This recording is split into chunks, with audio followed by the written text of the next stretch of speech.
西暦1660年7月18日、仙台伊達藩の3人の重臣が人目を避け釣り人を装って早朝の三味線堀に集まった。伊達姓を名乗る一門の枠屋立主伊達明、伊達藩江戸家老茂庭周防、そして伊達藩吟味役原田海である。伊達62万石、分割の噂。我が藩の禄高を半減し、半分の30万石を藩祖政宗公の末子兵部様に与えるという噂で、これには密約があるとも。してその密約の相手は老中筆頭酒井歌守様だと。甲斐、お主はどう思う？この数年茂庭が江戸家老として苦労している小石川の護岸工事は外様大名の財政に負担をかけ力を削ぐ公儀の施策。その中心にいるのが歌の神様です。しかしいかに歌の神様ほどの実力者であっても、我が伊達藩容易に分割することはできぬと思うが。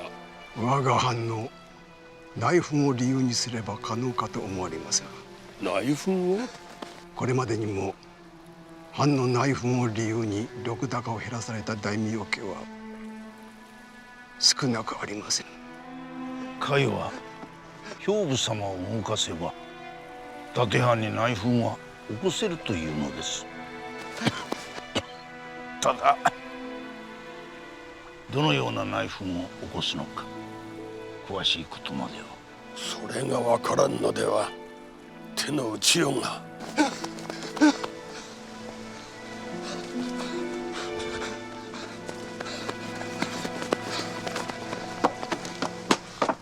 申し渡しのこと、伊達陸奥守綱宗、かねてから遊興宝刀にふける武作法の儀、甚だ不届き至極、よってまず筆足まかりあるべし。殿に筆足の申し渡しが。遊興宝刀は不届きにつき蟄居引退せよと。蟄居引退？なんということだ。殿はいずこにおいでた？即刻品川の下屋敷にて筆足せよとのお沙汰で、先ほどそちらへ向かわれた。この足で私は品川へ。おお、そうしてくれ。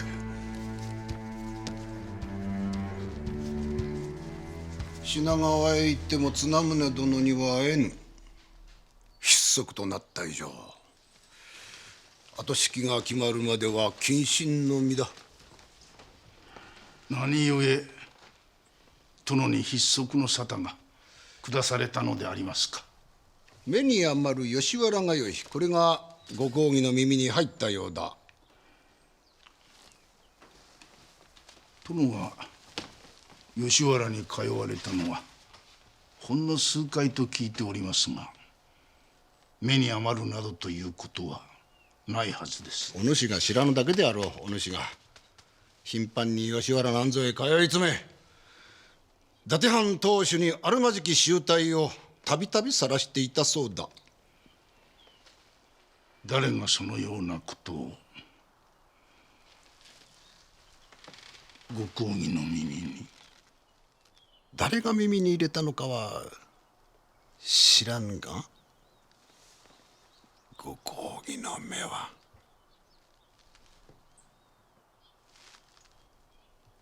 至る所に光っておるのだ。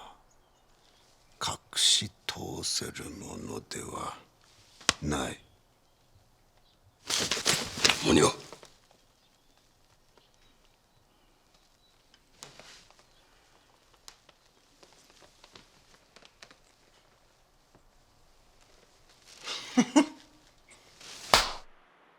殿は会いたくないと申されております。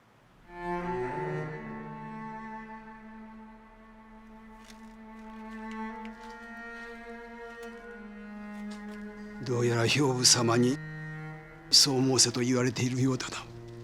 とんでもございません。これは殿のご意志です。どうぞお引き取りください。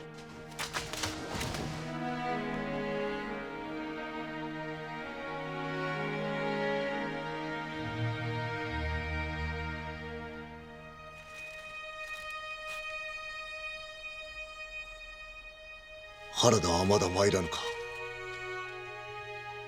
未だお見えになっておりません。他の重臣は来ずとも原田だけは、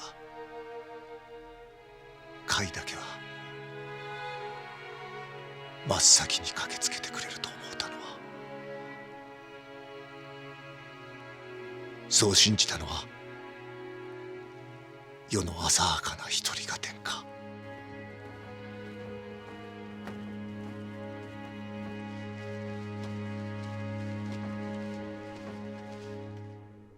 手を打った？吉原通いの友をしていた側近の者4人、君側の官として処分されます。これはただ遊興法と筆足の理由にする裏付けが欲しいと言っただけだ。分かっております。今夜これから起こることは歌の神様とは何の関わりもございません。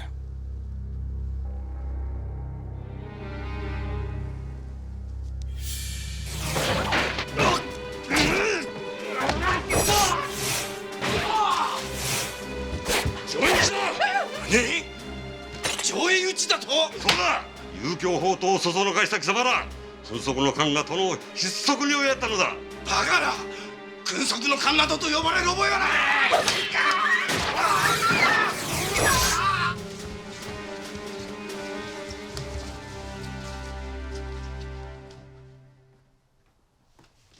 お父様、どうされましたか？お母様。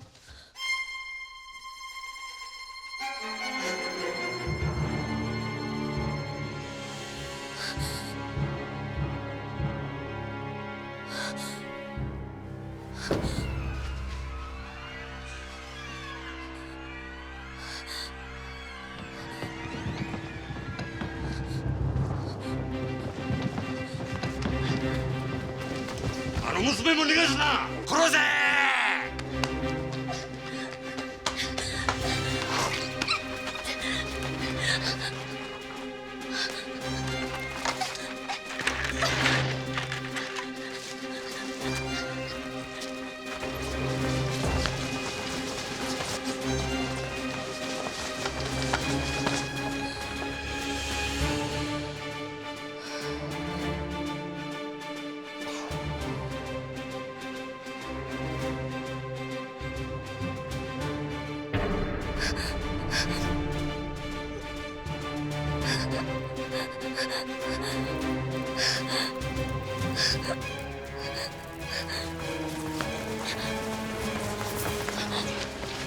ここを探せ。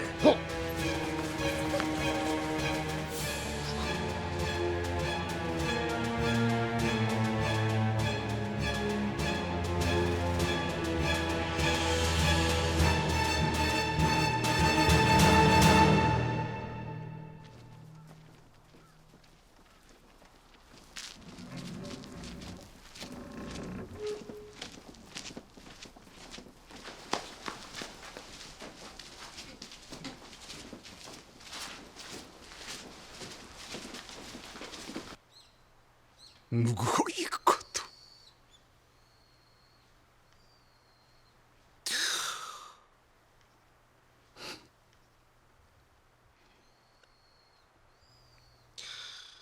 下がって少し休みなさい。二人とも昨夜から一睡もしていないのだろう。いえ、殿こそ品川への往復でお疲れでございましょう。大丈夫だ。私のことは心配しなくていい。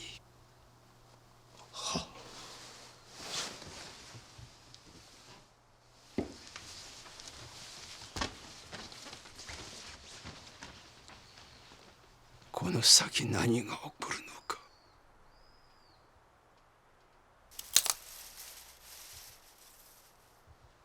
そこにいるのは誰だ？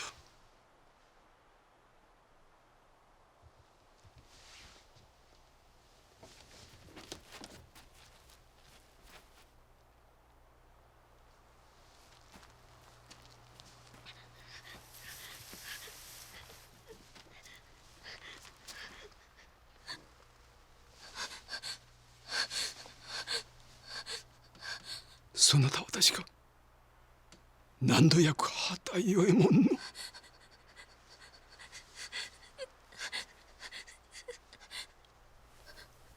こちらへおいで。何も心配しなくていい。さあこちらへおいで。こちらへおいで。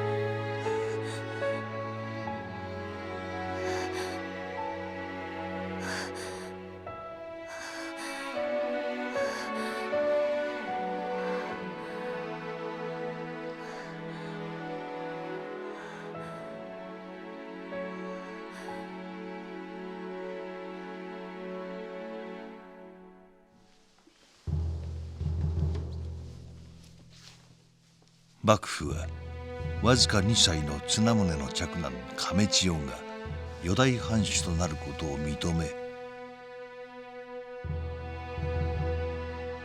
その後見役として叔父の田村右京之助と大叔父伊達兵部を指名した。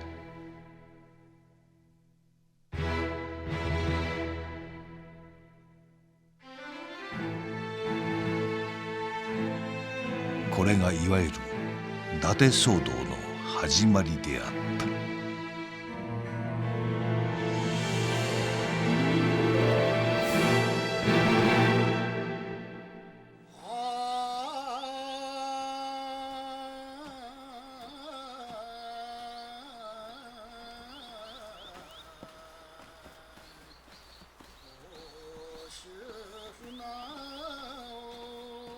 原田家は伊達藩不代の重臣として甲斐の防府の代から知行地である船岡4200石を治めていた。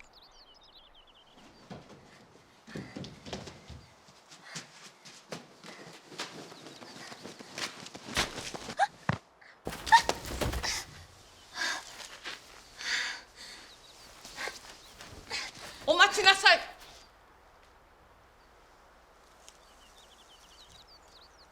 慶月院様。そのように慌ててどこ行くのですか？おじ様をお迎えに。子供ではないのですからわざわざ迎えに行く必要はありません。でも甲斐の迎えより傷の手当てが先でしょう。傷？放っておいたら傷口が産んで命にも関わりかねません。そうなってからでは手遅れです。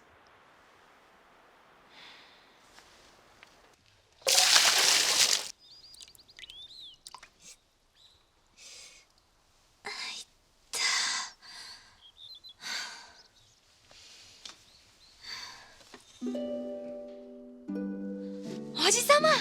元気そうだ。ああ構わないから傷の手当て。さあ足を出して。はい。どうしたのだ？転んでしまいました。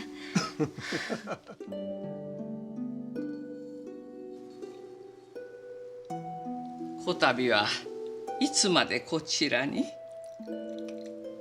夏前には江戸へ戻らねばなりません。三月足らずしか船岡にはいられませんね。江戸ではあなたが以前とは変わってしまったと噂されているとか。私は変わったつもりはないのですが。あなたが何を考え何をしているのか詮索する気はありません。あなたが後ろ指を刺されることになっても私には関わりのないことです。母親が男の子に責任を持たねばならぬのは元服まで。それを過ぎれば赤の他人も同じです。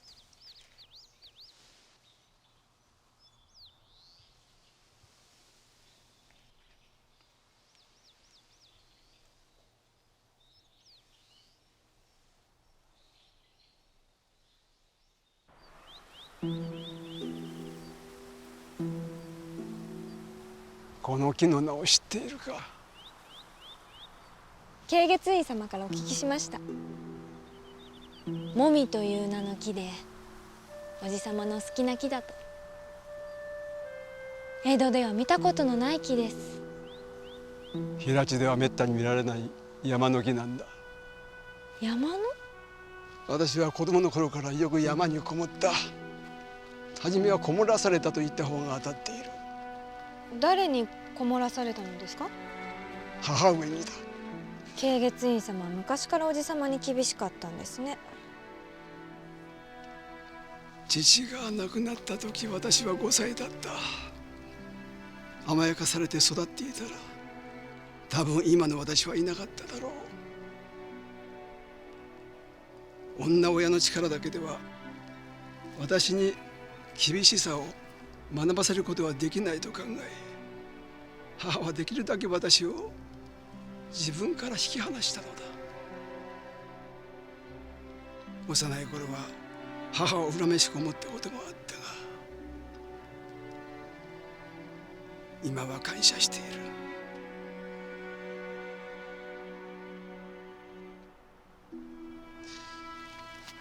る。山歩きをしてもみの木を見るのが何よりも楽しみだった。時にはもみの林に出くわすこともあった。もみの林に？ここは小高い山の上だが、この高さではもみの木はわずかしか育たない。山へ入らなければもみの林を見ることはできないのだよ。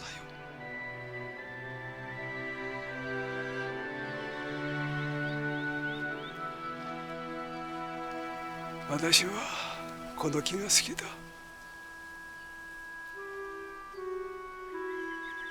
静かなシーンとして何も物を言わない木だ。宇野は木は物を言わないと思っているようだな。木が物を言うのですか？木だけではない。石でも柱だの壁だのみんな古くなると物を言う。時にはうるさいぐらいに。だがこの木は何も言わない。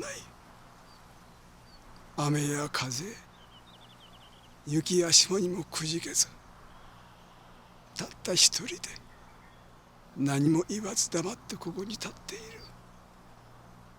だから私はこの木が好きだ。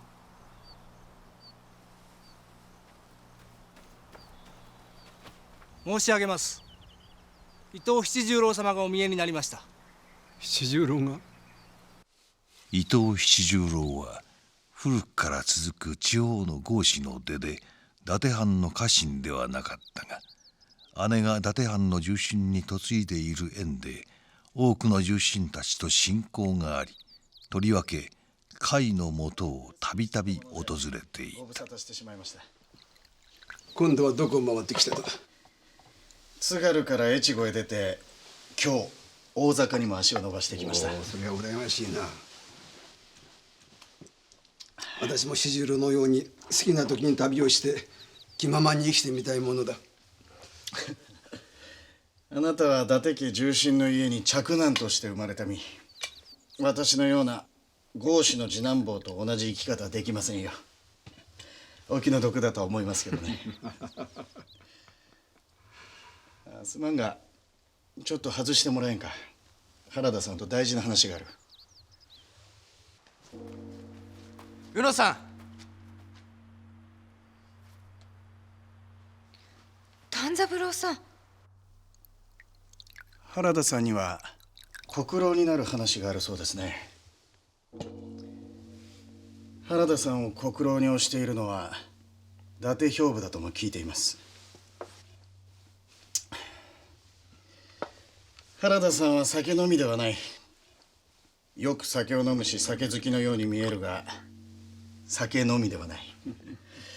そして女好きでもない。昔から原田さんはよく女に惚れられる。不思議なほど女に惚れられるが決して女好きではない。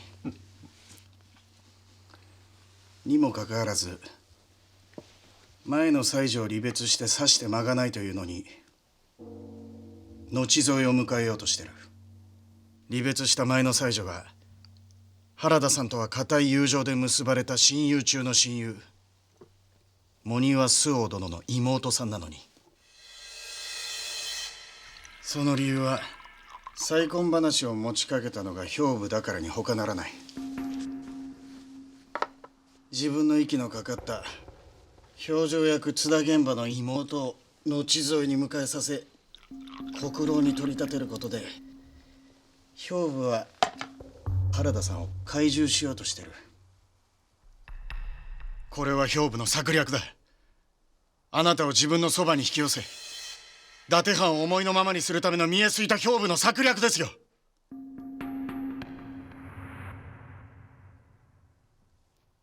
兵部様は亡き政宗公の末子である伊達一門であり一関三万石の藩主次期三大名なのだ。その方を呼び捨てにするのは慎むことだ。あなたは変わった。どう変わった？私は以前のままだ。ごめんなさい。なかなかご返事が出せなくて。手紙には今度会う時までに考えておいてほしいと書きました。返事はここで聞かせてくれればいいんです。返事と言われても。今すぐどうとかじゃないんだ。将来私の妻になってくれるとそう約束してくれるだけでそれでいいんです。私まだそんな気持ちには。それに丹三郎さんもまだ。ご両親を亡くして一人ぼっちになってしまった宇野さんの力になりたいと私はずっと考えてきた。宇野さんを幸せにする自信が私にはある。だから安心してほしい。それとも他に誰か好きな相手が。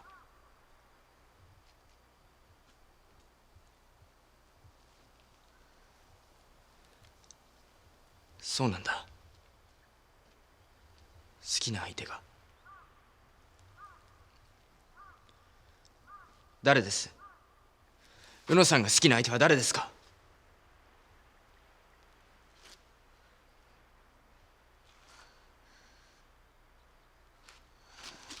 宇野さん。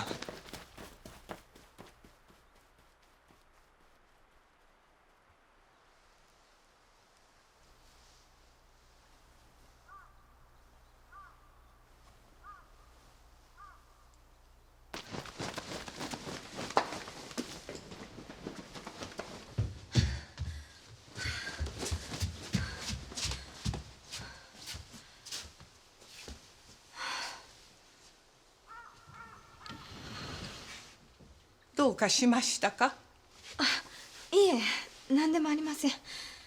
甲斐のところへどなたかお見えのようですね。伊藤七十郎様がいらしています。七十郎殿がきっとまたずけずけものを言われて甲斐は困らされていることでしょう。綱宗公の側近が生きていれば遊興法灯が公儀のでっち上げだということがはっきりする。だから兵部は暗殺者を使って側近たちを始末したんです。伊達藩を自分の思いのままにする魂胆でね。そして何もかも奴の思い通りの結果になったんですよ。分かってるんですか？兵部は老中筆頭の酒井歌守と通じてるんですよ。歌守の意向を借りて伊達藩を牛耳ろうとしてるんですよ。二人の間には伊達藩分割の密約まであるとも聞いてます。ご承知なんでしょう。黙っていないで答えてください。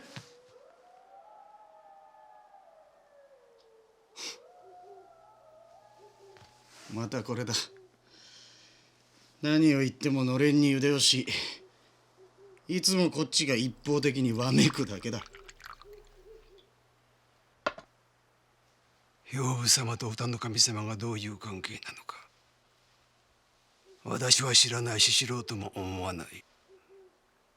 何ですって？また伊達藩の分割などできるはずもないと私は思っている。本気ですか？本気で言ってるんですか？無論本気だ。見損ないましたよ。原田さんがそれほど腰抜けだとは思ってもみませんでした。私には人を見る目がないってことですかね。だとしたら我ながら情けない。情けなくて涙も出やしない。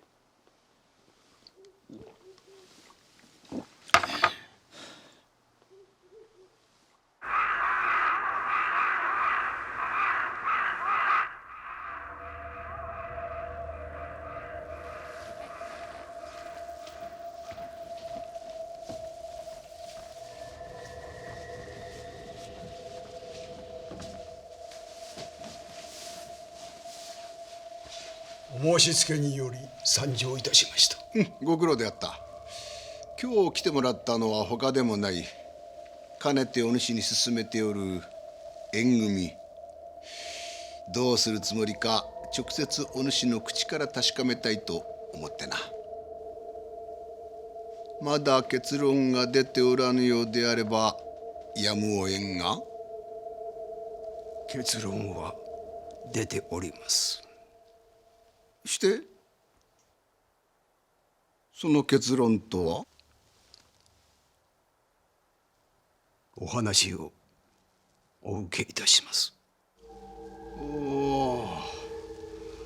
では津田現場の妹を後添えに迎えるというのだな。津田殿の妹ごさえ依存がなければ。妹行くに依存などござらぬ。原田殿との縁組が整ったことを知ればさぞかし喜びましょう。早速戻って知らせてやります。それから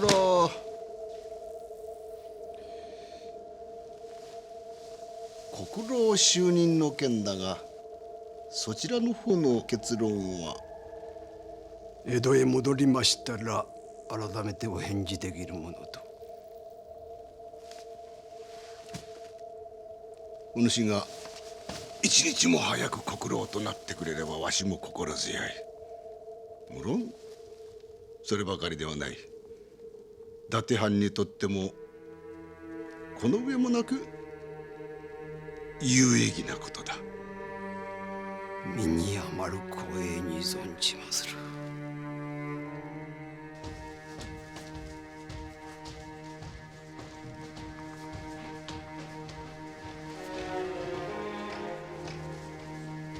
ようやくあの男も我々に首する気になったようだ。あの分では国老就任も間違いなく受け入れましょう。ここは早速書状で歌の神様にお知らせした方が良いのではございませんか。歌の神様もことのほか甲斐のことを気にしておられたからな。これでようやくご安心なさるであろう。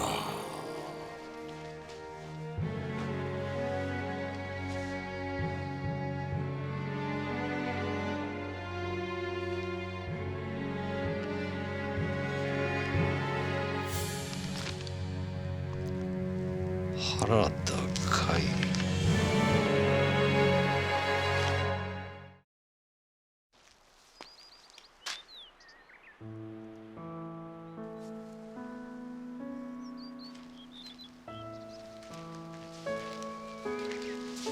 宇野、貸してごらん。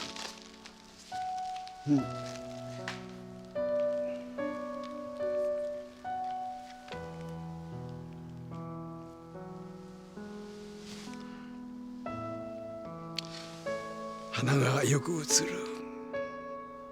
綺麗だ。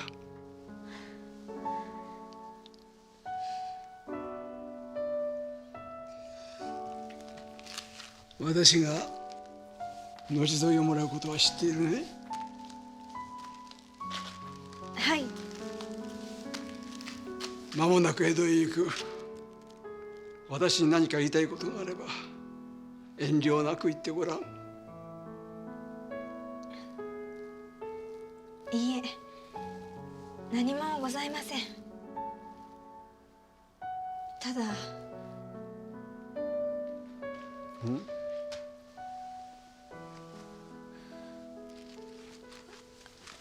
5番が空きましたら早く帰ってきていただきとうございます。私はいつも宇野のそばにいるよ。はい。ここにいても江戸へ行ってもだ。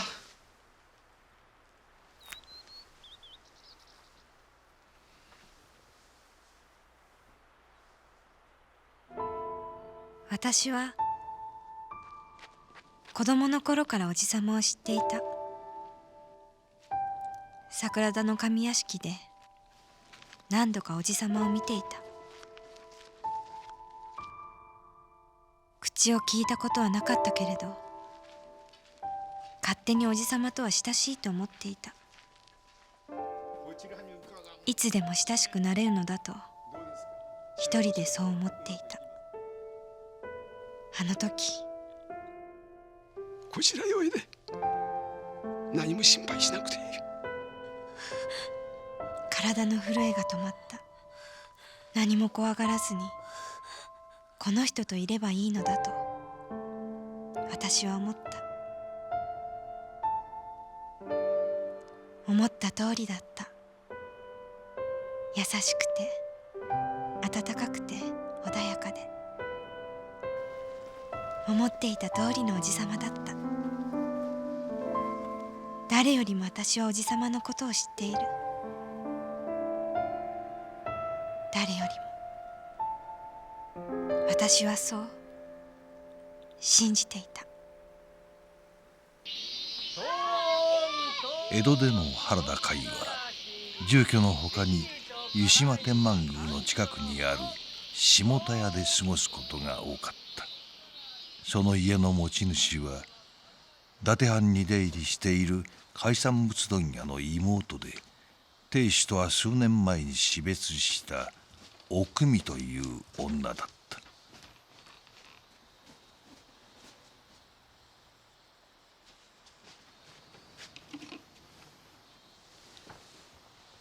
変わりはなかったか。はい。お帰りなさいまし。まだ世話になる。お元気そうで安心しました。新しい奥様をお迎えになったとか。祝言を済ませてきた。そうですか。後添いをもらうことになるだろうという話はしたはずだ。気になさらないでください。ちょっと焼き餅を焼いてみたくなっただけですから。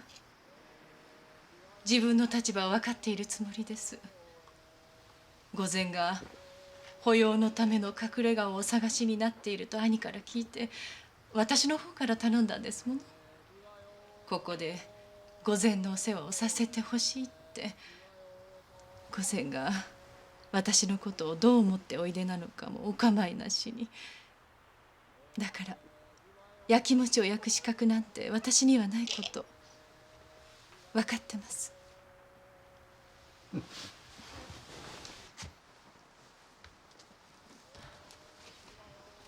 今夜はこちらに？そのつもりだ。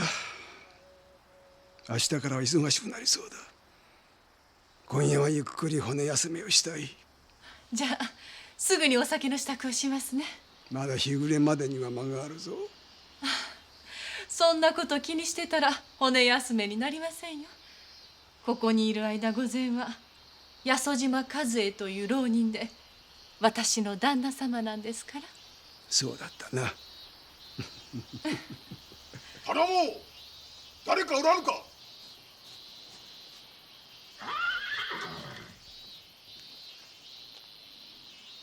どちら様でしょうか？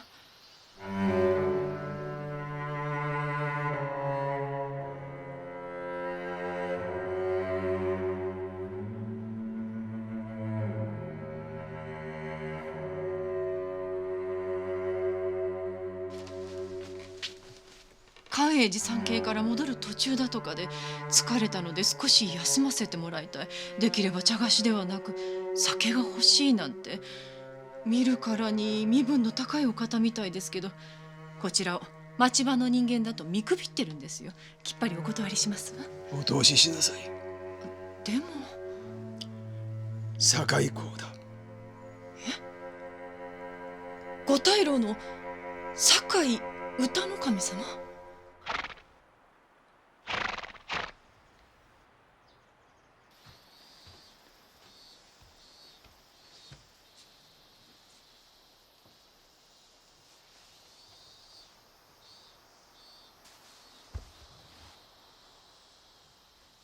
主か。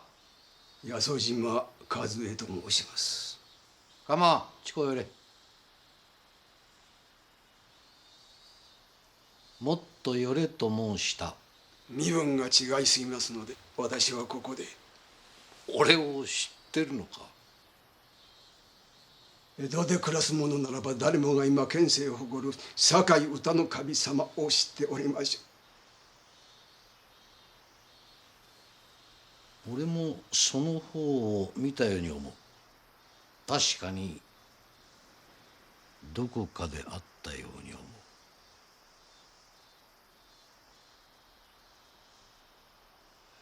思う。思い違いとは申せ、私のような一介の浪人が歌の神様からそのように言っていただくのは身に余る光栄。俺の思い違いだというのか。残念ながら。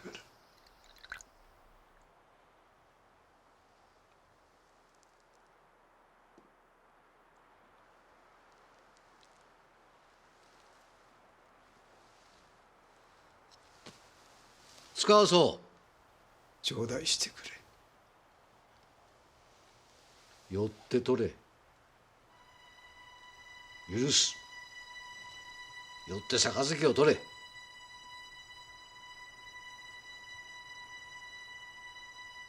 どうした？足でもなえたか。寄れというのだ。寄れ。ここは私の住まいでございます。いかにあなたが龍与万石のご城主でも扶持をいただいておらぬ限りは対等対。この私の住まいでは自分の流儀を通させていただきます。俺の杯は受けられぬというのだな。直接では恐れ多いと申し上げているのです。どうしてもか。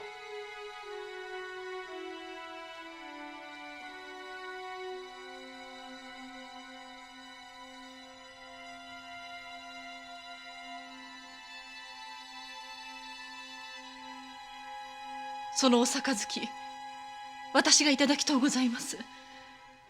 どうやら俺は喜ばれぬ客のようだな。それこそお示し違い。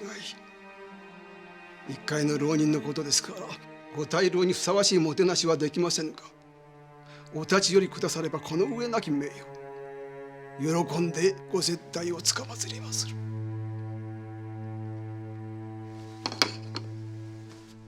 覚えておくぞ。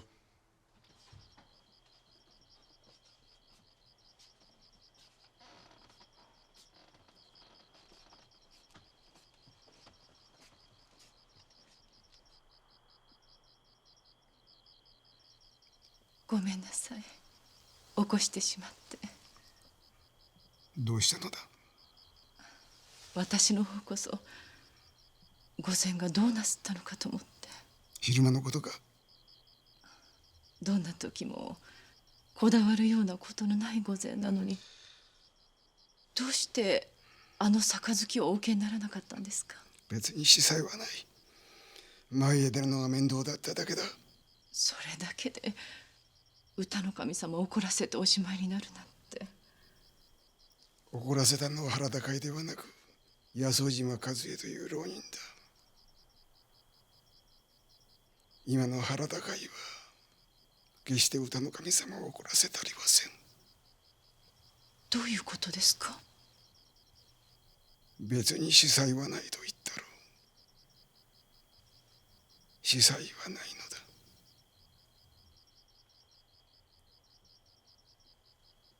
おそばに行ってもいいですか？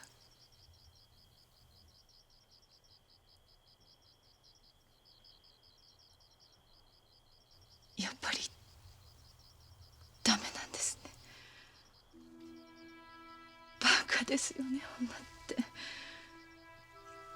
御前に好かれてるって勝手に思い込んで。おくみが好きだ。私もおくみが好きだ。だったら好きだからこのままでいたい。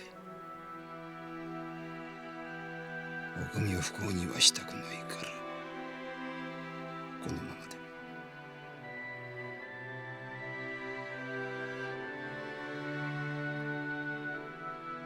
御前。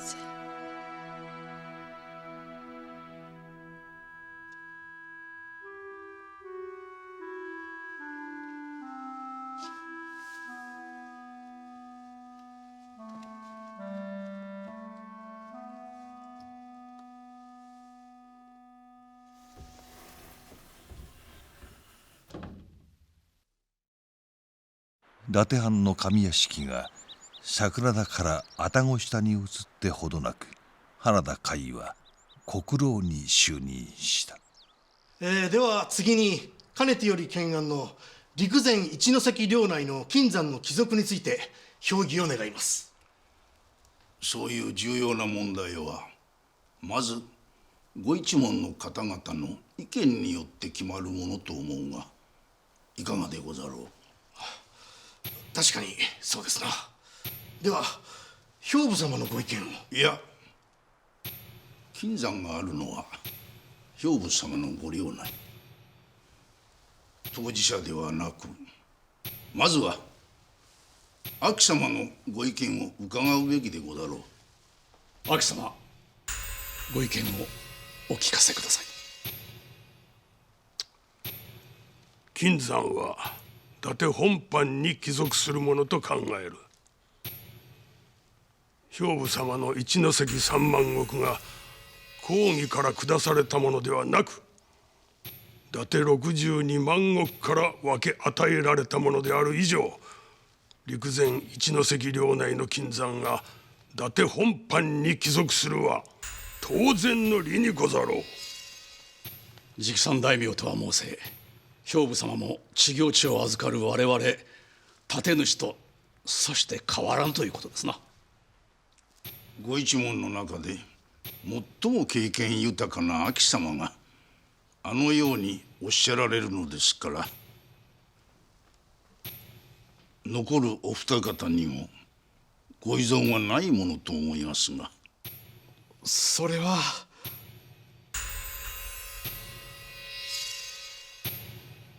お二方にご依存がなければ、金山は伊達本藩に帰属すると決しましたな。それでは次の評議に移りましょう。しばらくお待ちを。その所領にあるものは領主に帰属するのが当然であり、金山に限って特に規定があるならばともかく、さもなければ本来評議の必要などはないものです。しかし一関は我々と同じ知行地で。我々が治めているのは確かに知行地だが、一関は知行地であって知行地ではない。公儀から直参大名と認められた兵部様の領地、その所領にある金山は伊達本藩ではなく領主である兵部様に帰属することに何の疑いのよしもござらぬ。お主、本心からそう言っているのか。本心でなければ何だと。兵部様におもねりへつらってのことかと聞いているのだ。私は道理を言ったまでだ。甲斐、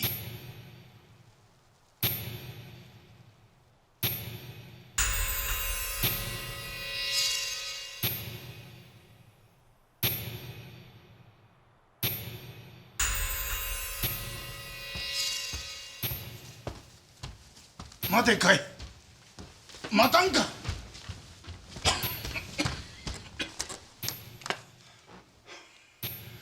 なあ甲斐、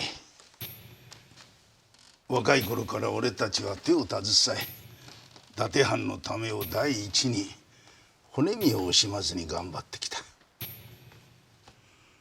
それなのに今のお前は兵部様を利するようなことを平気で口にする。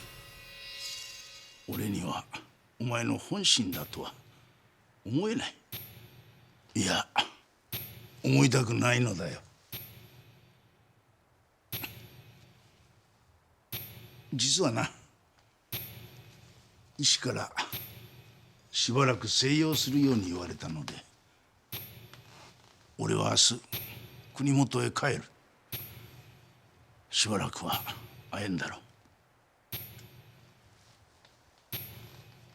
だからお前の本心を知っておきたいのだ。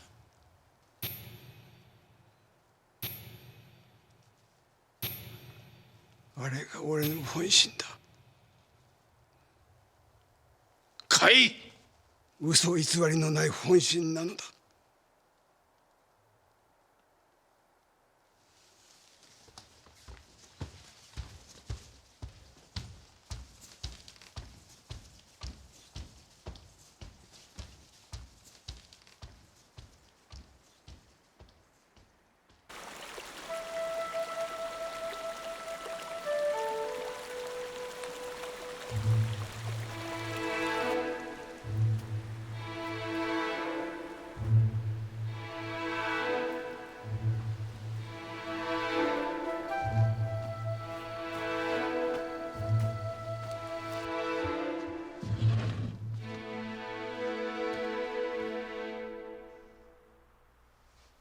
勘三郎さん。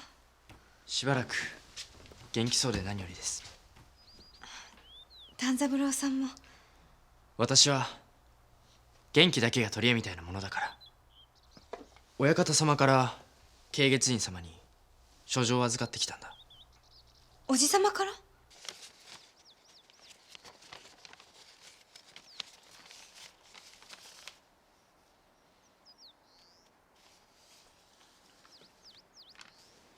おじさまは何と書いてこられたんですか？国老に就任したそうです。国老に？ではこれからお忙しくなられますね。忙しい上に気苦労も多くなります。でも自分で選んだ道だと書いてありますから、それも覚悟の上なのでしょう。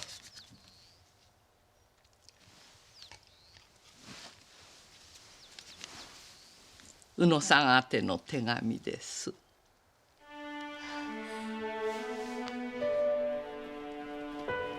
慶月院様を大事にしておくれ。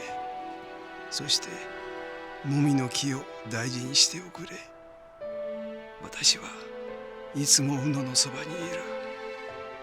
もみの木と同じようにどんな時も私は宇野のそばにいる。それを忘れないでおくれ。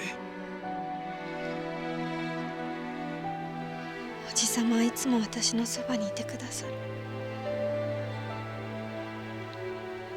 このもみの木のようにいつも、これから先もずっと。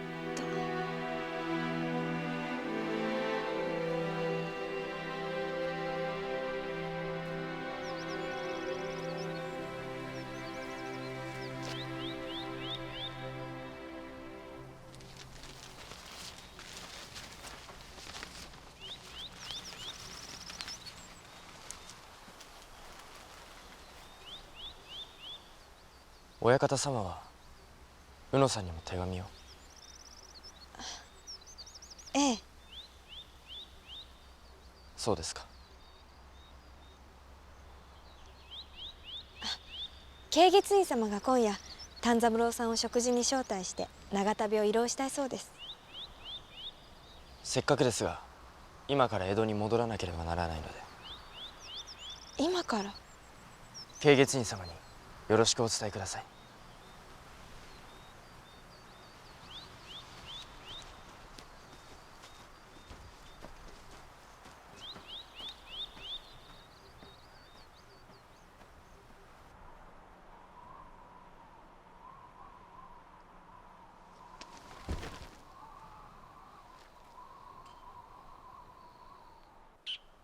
甲斐は国老就任の挨拶をするため品川の伊達藩下屋敷にいる前藩主綱宗のもとを訪れた。ようやく現れたな甲斐。俺がこの下屋敷に追いやられてからお前が来たのはこれが初めてだ。あの時俺は確かに何度か吉原へ行った。だが放蕩三昧などと言われるような遊興に溺れた覚えはない。にもかかわらず叔父兵部の陰謀で伊達藩主の座を追われた。俺はこのまま一生兵部の手の者に監視されながら一生蟄居引退の身のまま生きねばならぬ。一生このまま。俺は思っていた。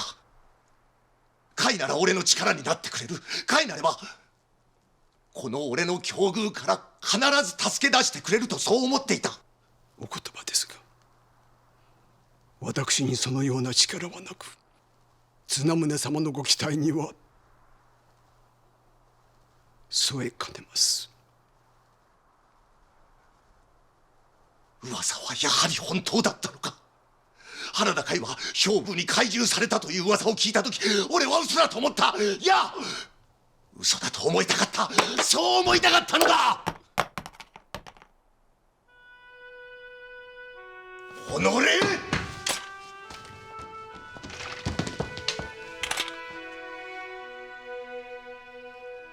なぜ逃げる？俺には切れぬと見くびっているのか？見くびっているのではありません。綱宗様を幼い頃から存じ上げております。短期に走って見境なく乱暴狼藉を働くようなお方では綱宗様は決してございません。俺はもう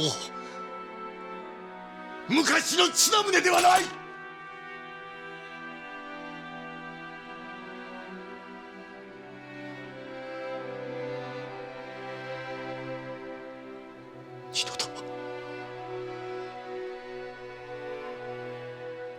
二度と顔は見とうはないわ。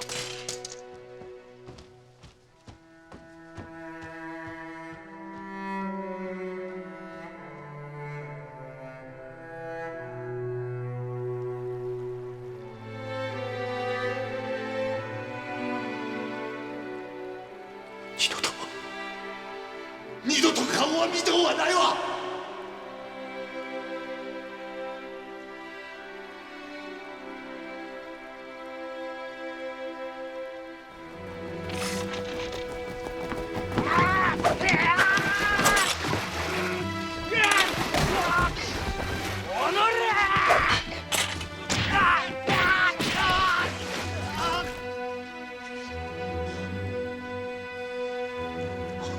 切れ、さっさと切れ。なぜ私を？綱宗様に代わって長年の恨みを晴らすことが家臣の務めだ。殿のご無念がいかばかりのものが貴様のような裏切り者には分かるまい。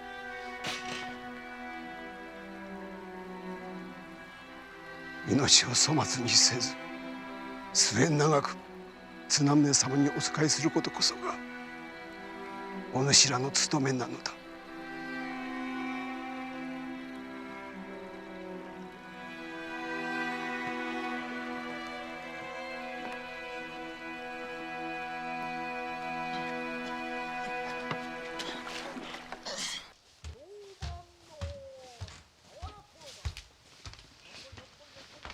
お先にいただいてます。構わずやってくれ。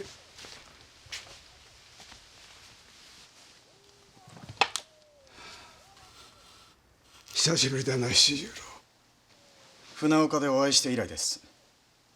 国老就任おめでとうございます。内心めでたいとは思っていないようだな。わかりますか、やはり。顔にそう書いてあるぞ。根が正直なもので。毒殺の噂をご存知ですか？誰を毒殺する噂だ？亀千代君です。まだ10歳にもなられぬ陽君ながら、亀千代君は伊達藩の今の藩主。毒殺の企みがあっても不思議はないでしょう。無論企ての首謀者は伊達兵部です。原田さん、ご存知ではないのですか？いや、知らん。兵部は亀千代君を亡き者にして伊達藩を自分のものにする魂胆ですよ。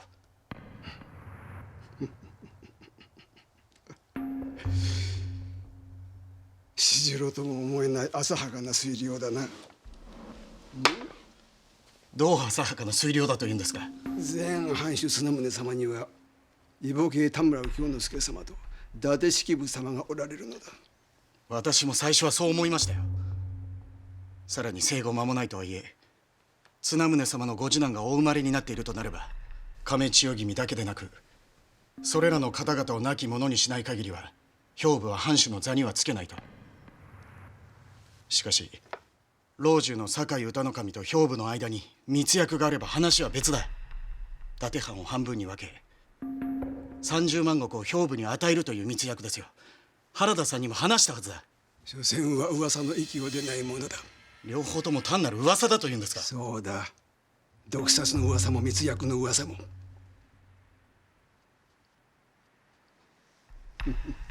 あなたという人は。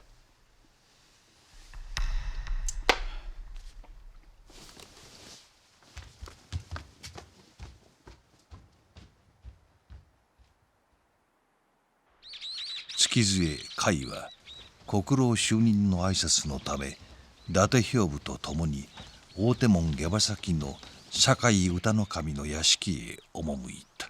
原田、杯を取らすちこよれ。それとも直には受け取らぬか？滅相もございません。歌の神様直々にお杯をいただくのはまたとない名誉というものを不肖原田甲斐ありがたく頂戴いたします。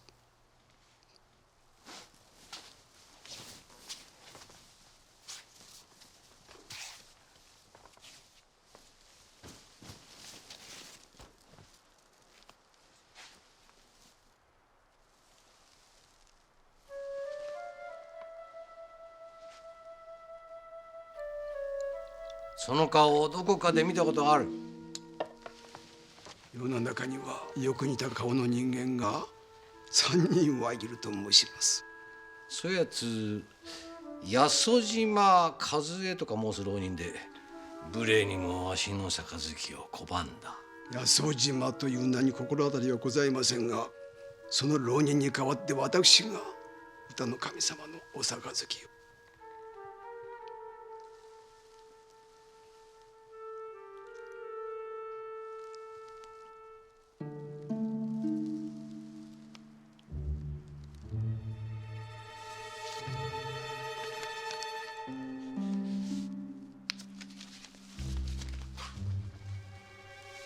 ご返杯を。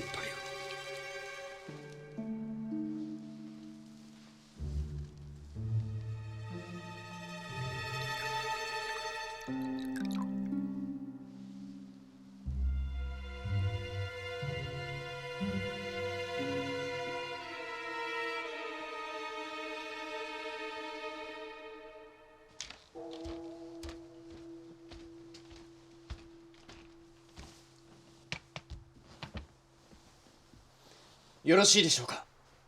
構わないから入りなさい。どうかお許しください。何を許せというのだ？親方様のお許しをいただかずに私は亀千代君の鬼役に志願しました。どうしてまたよりにもよってお毒味役に。願い出れば伊達家家臣として採用されると聞き、少しでもお役に立ちたいと思ったのです。誰のお役に立ちたいと思ってのことだ。私は父の代から原田家の家中ですが、伊達藩に役立つことは原田家のためでもあり、家中としての務めでもあると思います。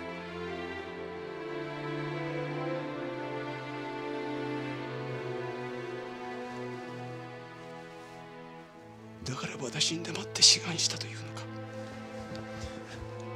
親方様のお怒りは覚悟の上です。たとえ親方様のお許しがいただけなくても、亀千代君の鬼役を諦めるつもりはありません。お世話になりました。丹三郎さん。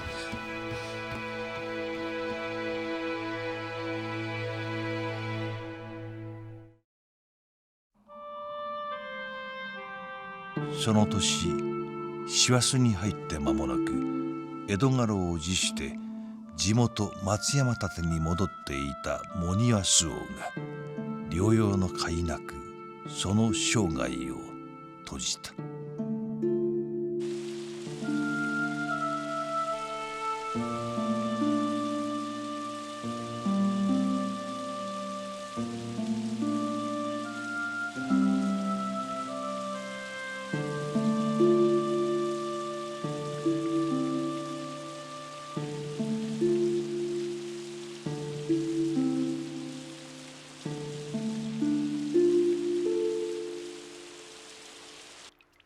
甲斐は茂庭の葬儀には出なかったのだな。療養中も一度として見舞いには訪れなかったようです。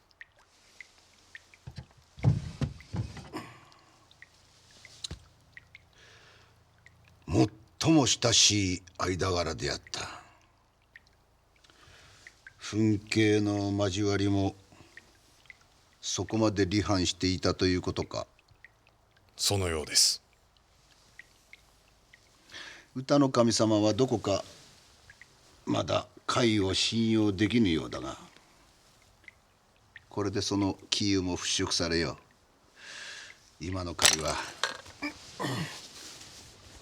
間違いなく我々に組みしたと断定してよい。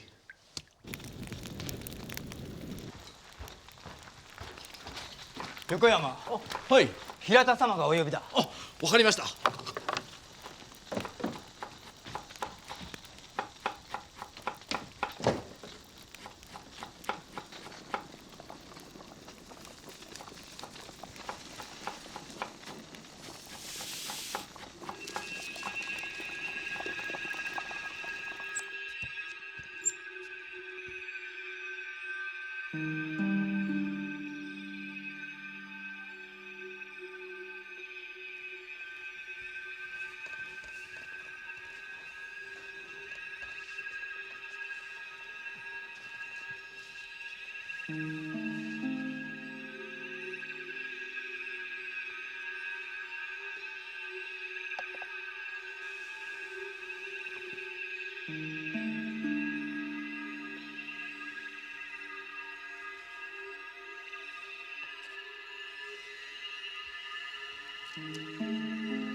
心を耐えるな。医師を呼べ。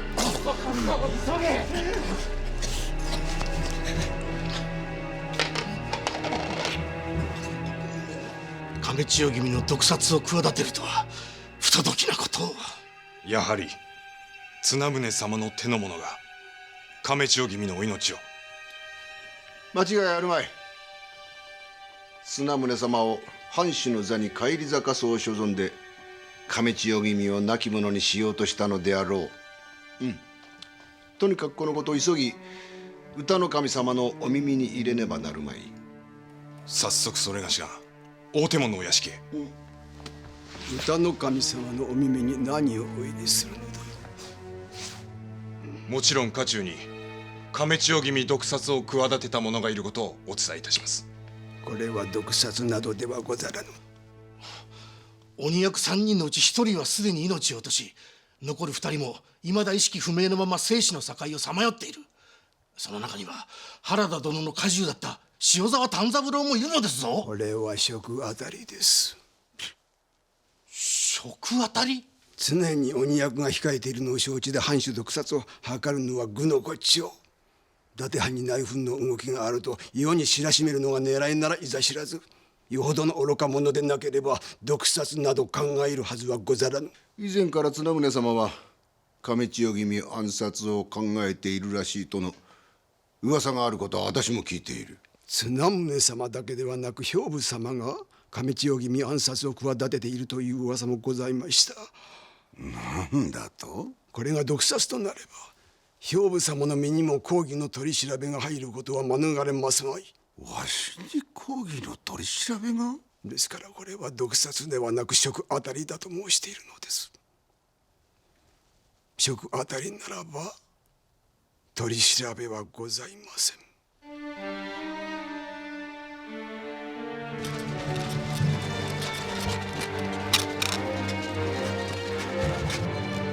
死ぬな丹三郎、死んではならぬぞ。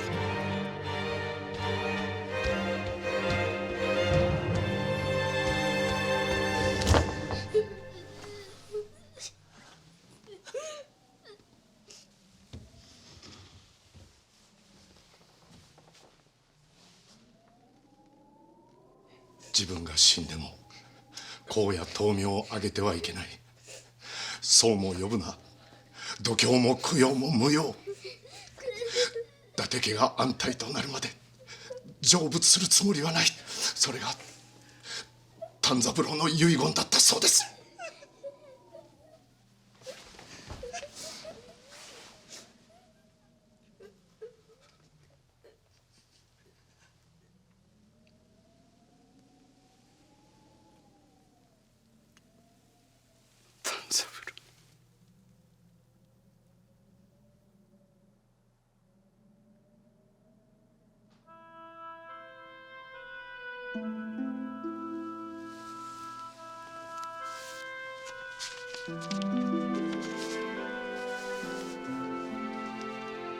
本来なら主君を守った忠士として褒章され、塩沢丹三郎の名は藩士にも残る。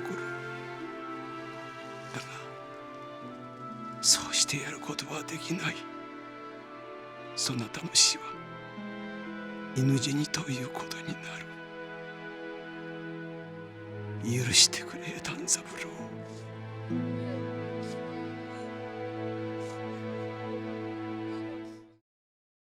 そうそう、サルイの合戦が始まるよ。みんなおいでおいで。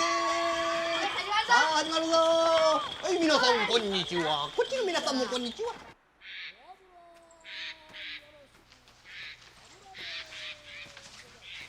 おう、七次郎が来た。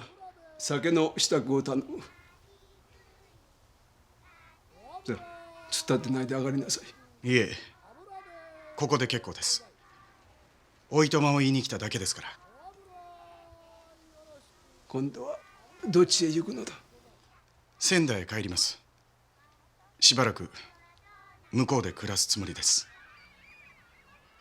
何があったのだ？ありすぎるほどいろいろあった気がしますし、何もなかった気も。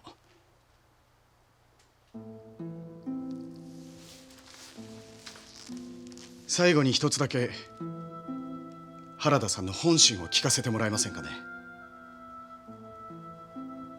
食あたりということで毒殺騒動に蓋をしたのは兵部をかばうためですか、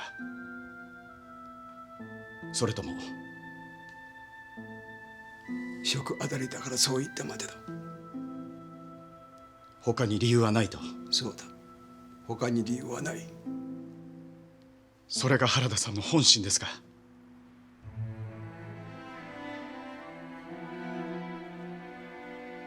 そうですか。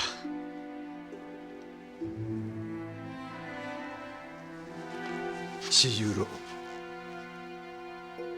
向こうへ行って何をするつもりだ？私にできることをやるつもりです。原田さんに断るつもりでしたが、その必要はなさそうだ。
必要ない。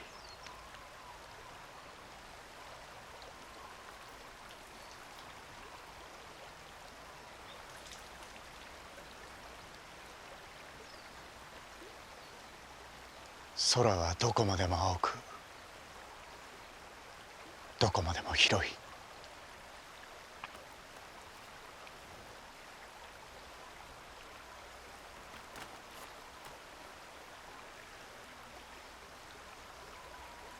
やってもらおう。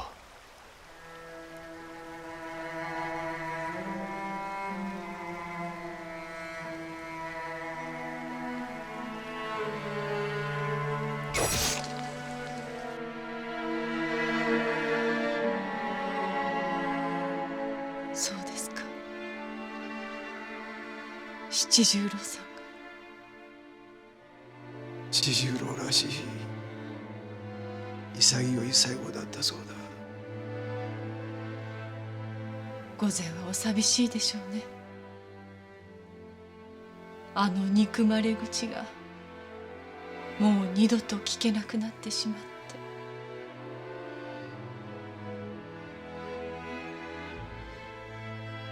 御前の身近だった人たちがまるで櫛の葉が欠けるようにいなくなってしまいましたね。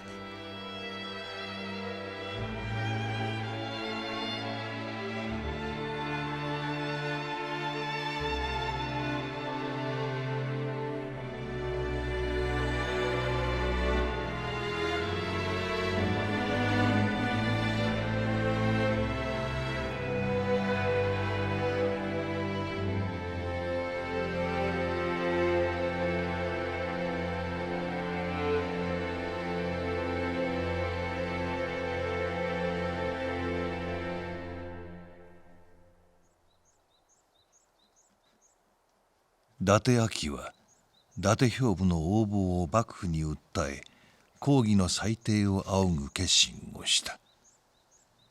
伊達昭と伊達式部の間には知行地の境界争いが以前からくすぶっていたのだが、兵部が式部の背中を押し紛争を煽り立てたことで領民の不満が昭のもとに押し寄せ、さすがに温厚な昭もついに堪忍袋の尾を切ったのである。出立！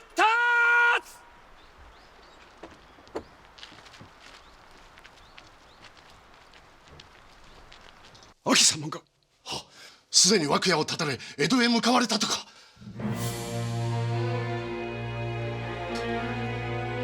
はいやまったこと。甲斐は国元一関に戻っている伊達兵部を訪ねた。甲斐、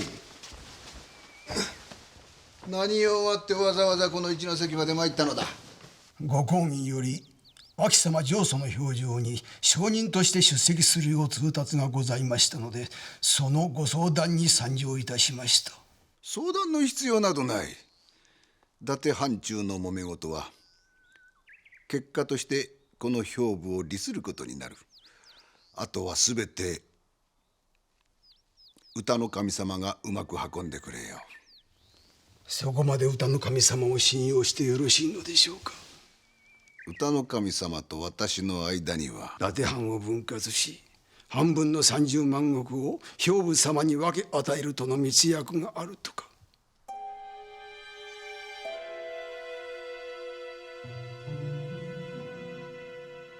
やはり知っておったか。噂は藩内に流れておりました。ならば相談も心配もいらぬとわかるであろう。お言葉ですが、密約通り歌の神様が事を進めてくださるかどうか、口約束では甚だ心もたない限りです。安心せえ。口約束ではない。確たる証拠の品があるのですか。無論だ。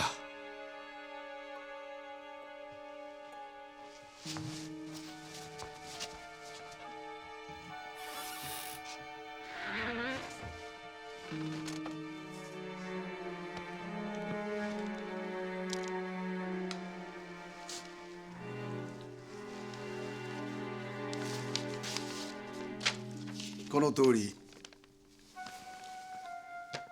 歌の神様直筆の文書を頂戴した上での密約だ。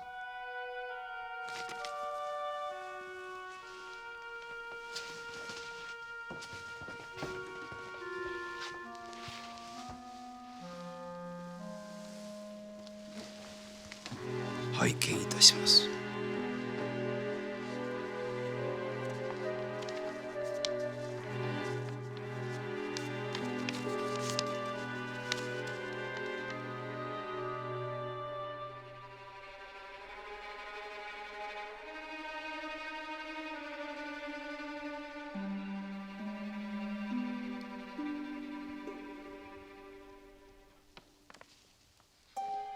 しかしながら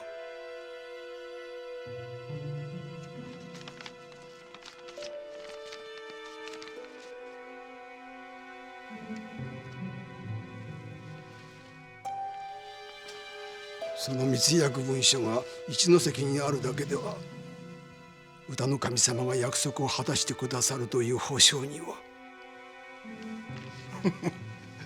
いざとなれば歌の神様の面前にこれを突きつければ事は済む。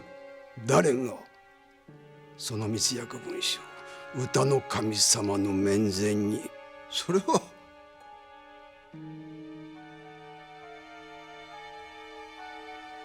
評定の場に殿は呼ばれておりませぬ。そうであったな。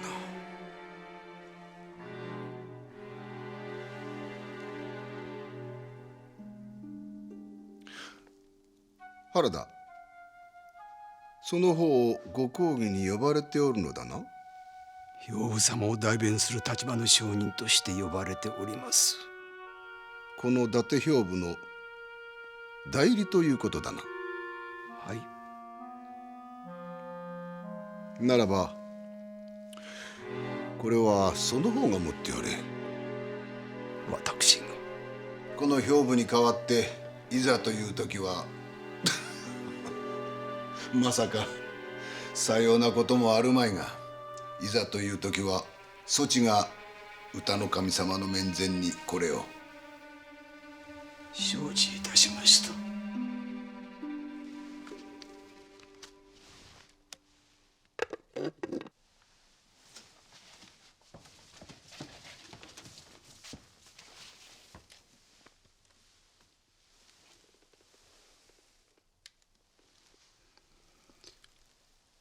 これを見れば歌の神様もいないやはございますまい。頼んだぞ。確かにお預かりいたします。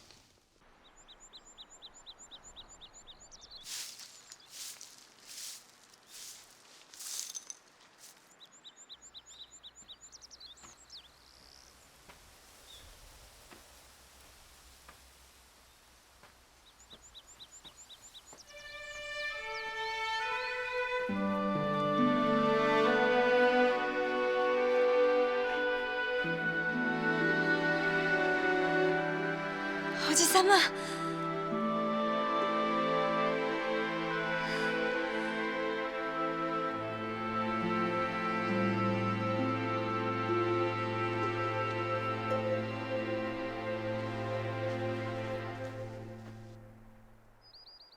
こちらには寄らずに一関からまっすぐ江戸に戻ると聞いていました。慶月院様のお顔を拝見したいと思いまして。私の？それに父上にも。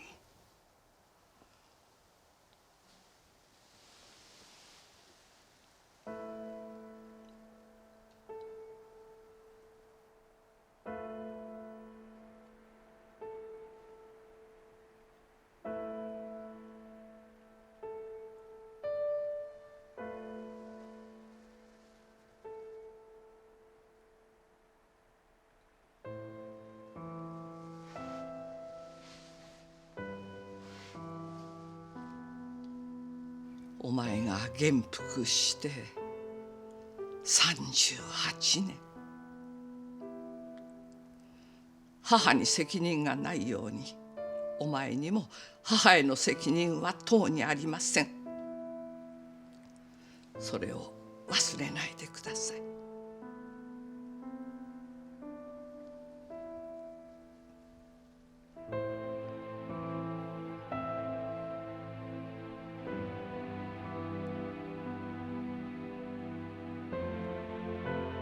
母上、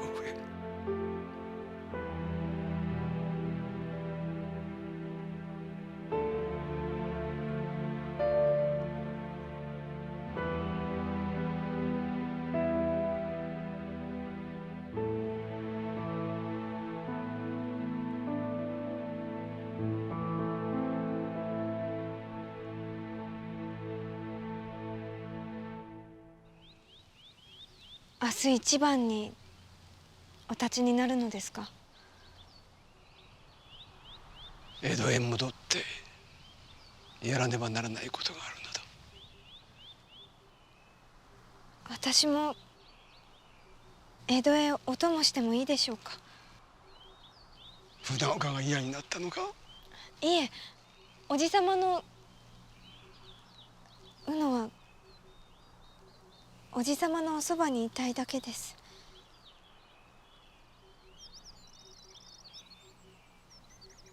ダメですか？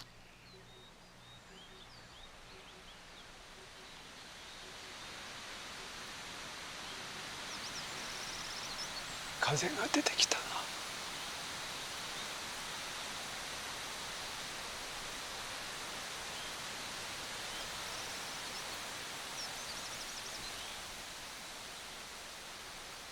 おいで。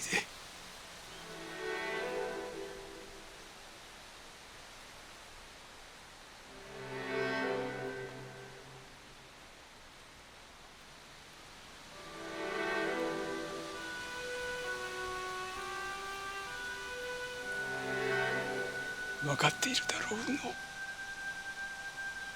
私はいつもお前と一緒だ。こちらにいても江戸へ行っても私はいつも宇野と一緒だ。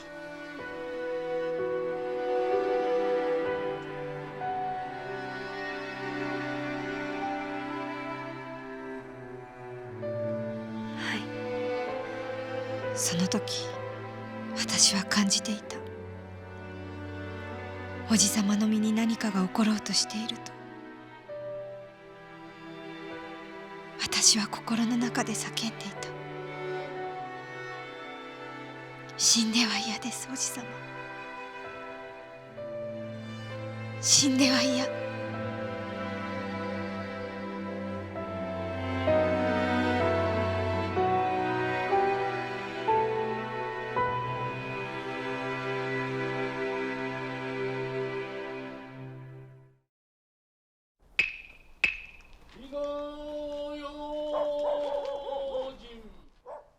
おやすみなさいませ。今夜はここにいなさい。いいんですか？本当にいいんですか？おそばにいても。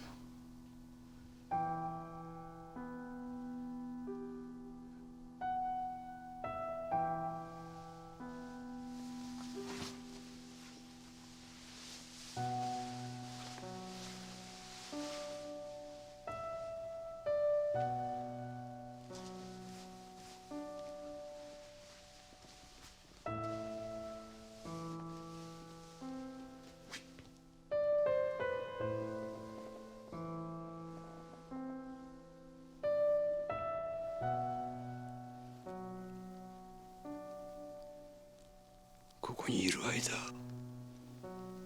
私は敵味方を気にせず過ごすことができた。お国には感謝している。私の方こそ御前のおかげで今まで幸せな日々を。御前、何かあったんですか？そうなんですね。何かあったんですね。だから私をおそばに。何もない。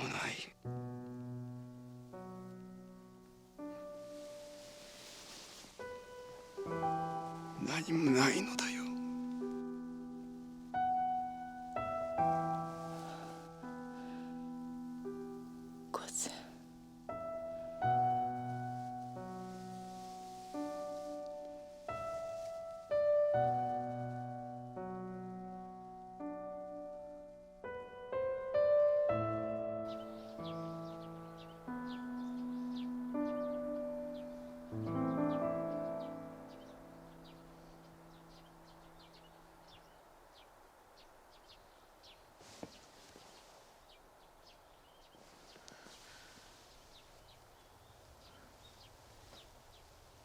御前、西暦1671年3月27日、江戸城大手門外にある大老堺歌の神の上屋敷で、欧州仙台62万石のお家騒動、いわゆる伊達騒動の幕府による評定が開かれた。仙台伊達藩からは立会人として伊達藩評定役八谷六左衛門、証人として国老古内島、同じく柴田劇、上訴人として伊達藩一門である涌谷立主伊達昭、そして昭に訴えられた伊達兵部派からは原田海が召集された。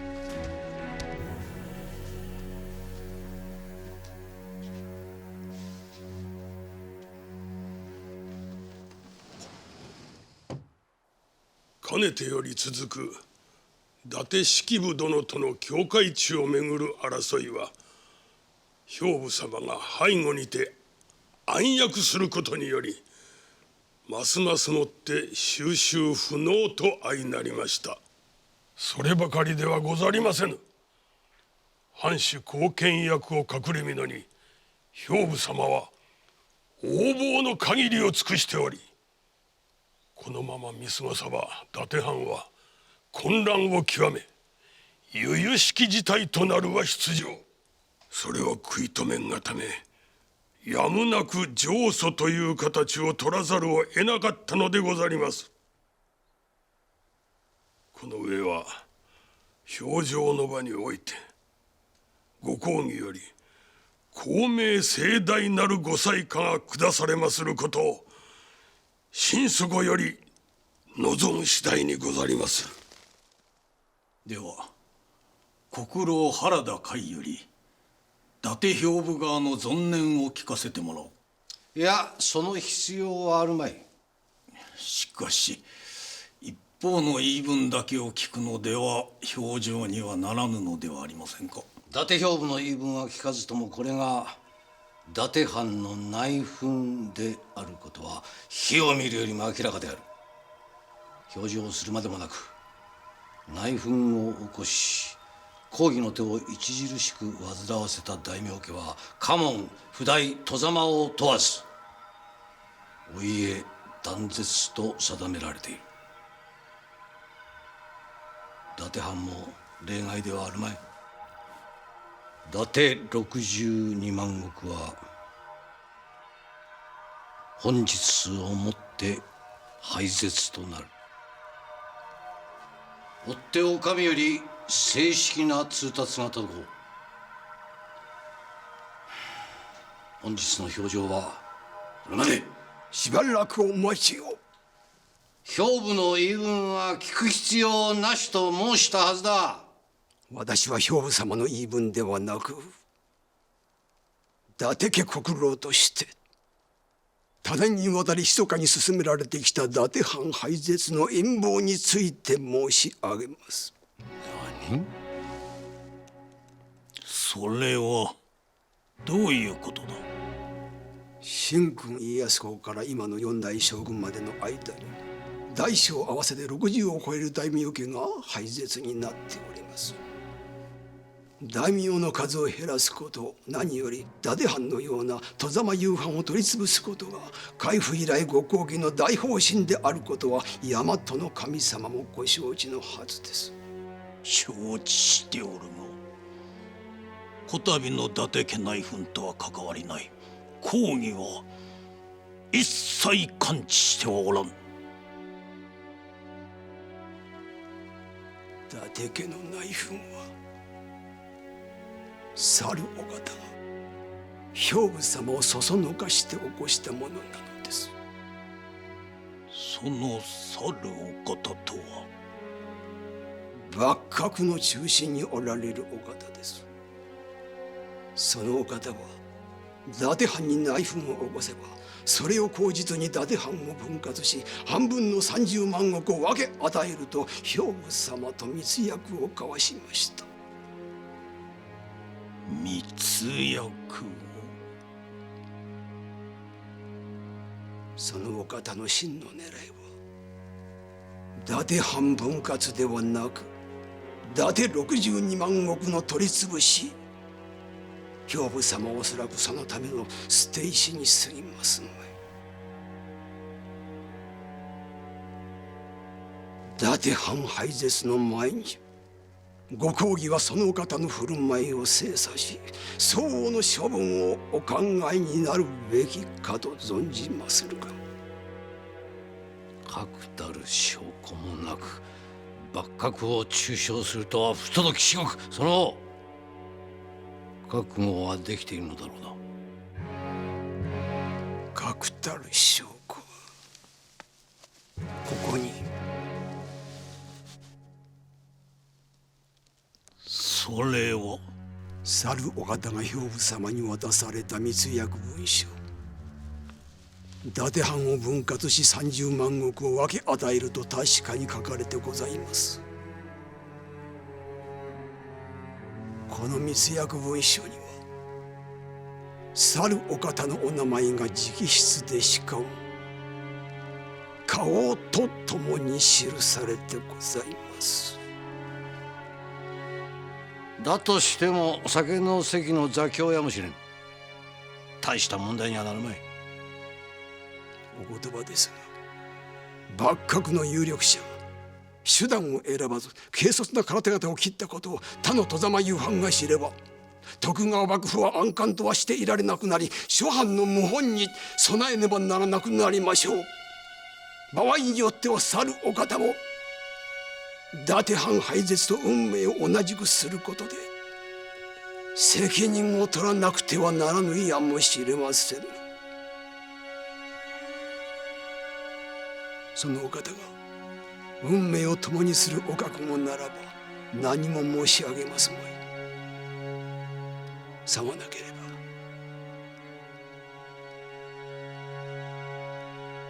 伊達藩廃絶は撤回願わねばなりません。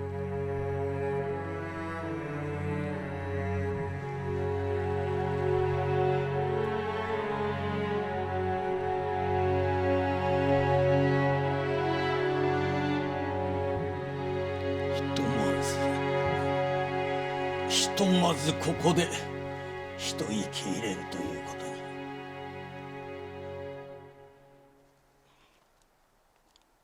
甲斐、許してくれ。この通りだ。秋様、秋様、このためだったのだな。この日のためにお主は心を鬼にして多くの者たちとたもとを分かち、そうとも気づかずこのわしはお主を裏切り者などと。甲斐、許してくれ。すまなかった。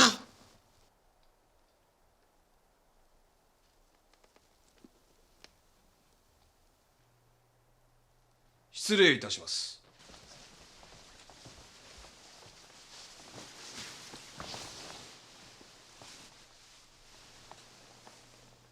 お呼びでございますか。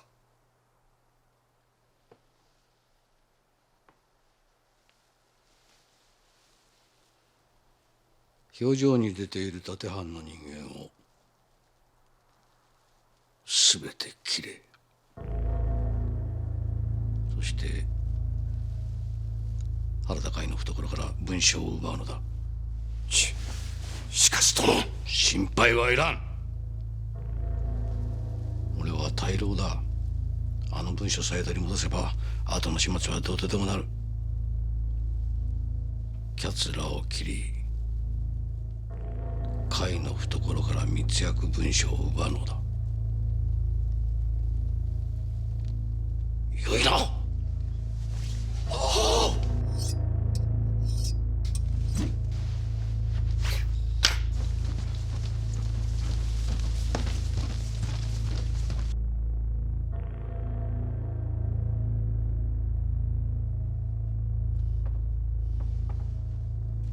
どなたか川屋に案内を。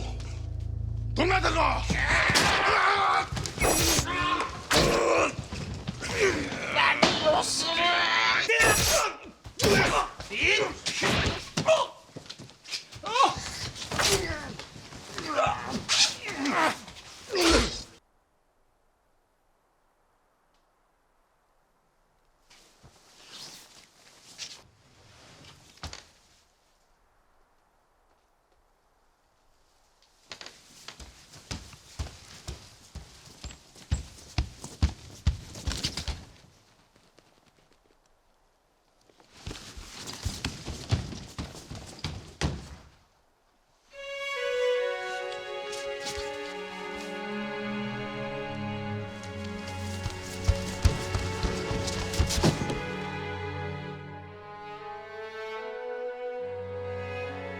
秋様。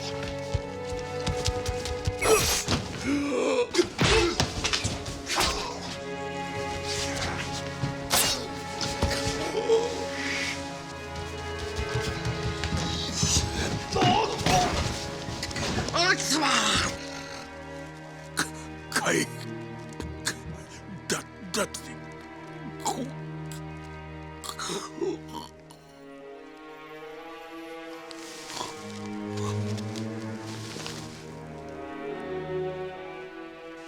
ごめん。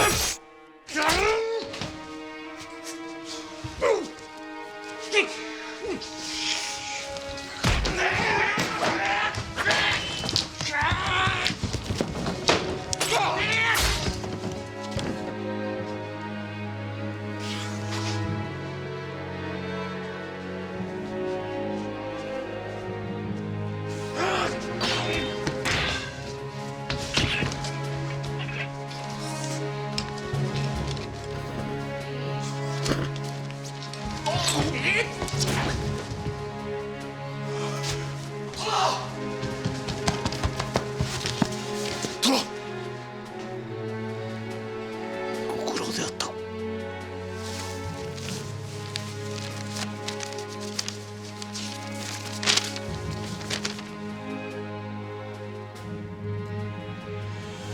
れは写しだ。俺の署名も顔もない、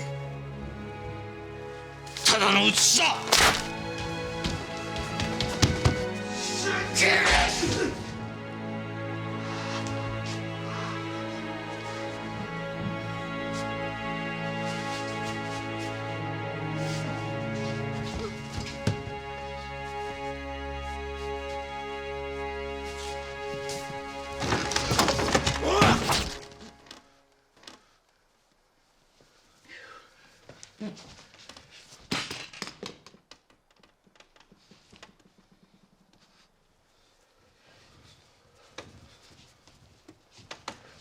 静まれ、静まらんか。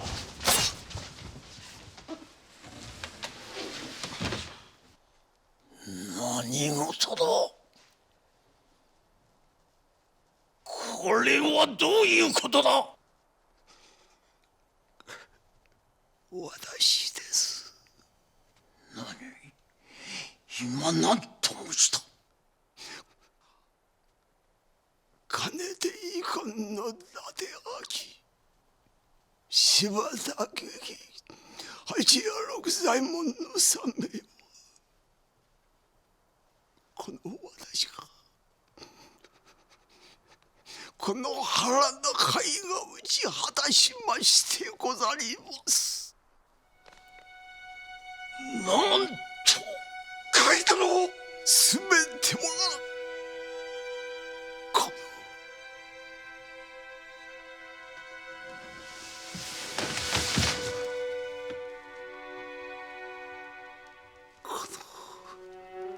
原田会のこの乱心者の仕業に間違いござらぬ。坂井家のご家臣ではなく、この会、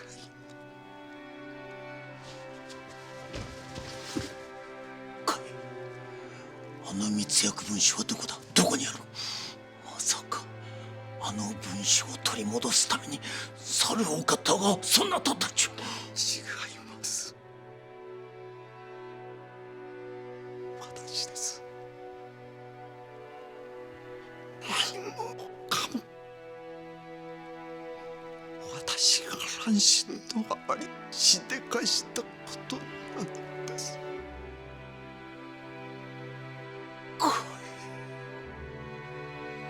そうだったのか。伊達62万石の安泰と引き換えに、そなたは己の命を、そして猿お方に最後のくさびを打つつもりなのだな。あの密約文書がある限り、そして原田会が乱心者である限り、猿お方は己の保身のためにもこの先決して伊達62万石には手を出せぬと。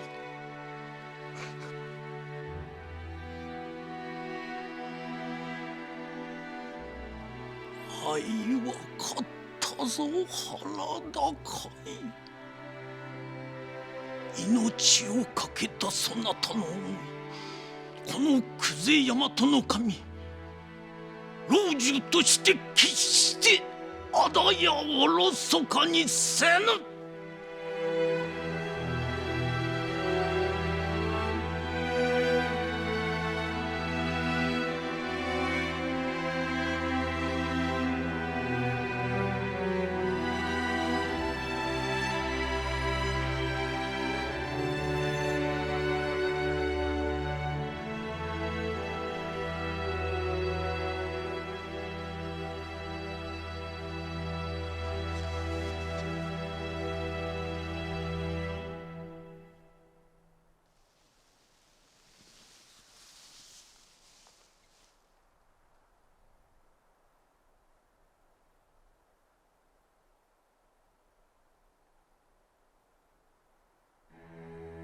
達騒動は国老原田甲斐の乱心で終止符を打ち、歌の神の責任が問われることはなく、伊達62万石もまた廃絶することなく存続した。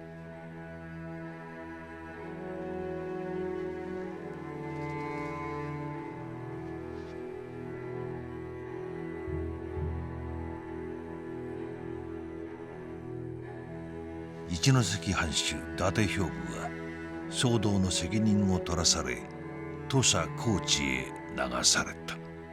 どうしてわしだけが。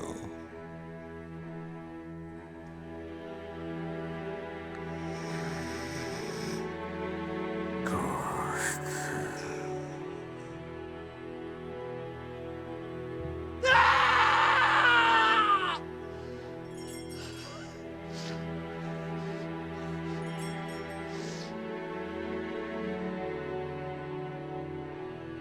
原田家は取り潰しになり、女たちは他家へお預けになった。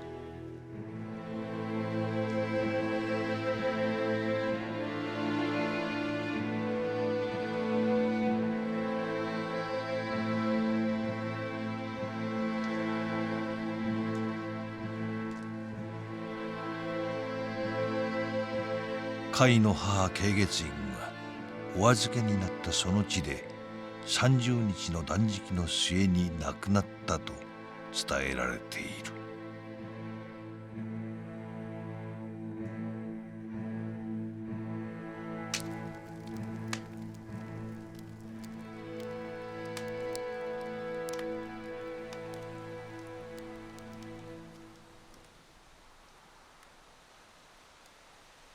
伊達家の安泰が正式に決まったなら、あのもみの木の下でこの符箱を燃やしておくれ。何が入っているか宇野は知らずともよい。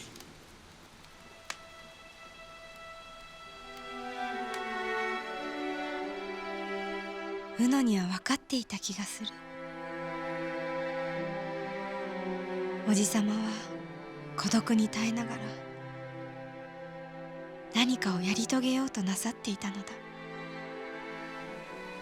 そしておじさまはそれをやり遂げられたのだ。このもみの木のようにたった一人で。